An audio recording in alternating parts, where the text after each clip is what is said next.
Hi, my name is Michael and I am the training coordinator here at Respond, and today I want to talk to you a little bit about earthquake preparedness.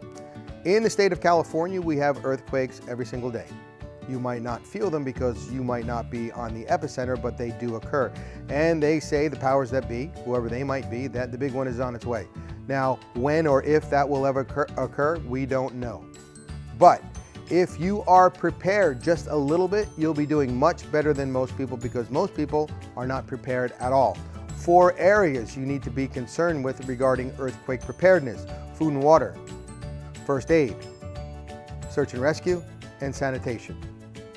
If you cover those, you're going to be in good shape. Now, FEMA, Federal Emergency Management Agency, according to FEMA, they say you should be self-sufficient for at least 3 days. You have to be able to take care of yourself for 3 days, because that's how long it might take for somebody to reach you.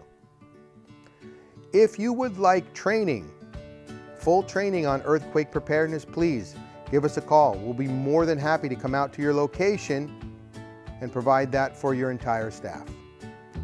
That's it for today. Thanks so much for stopping by, but hey, remember, safety is everyone's job. Take care.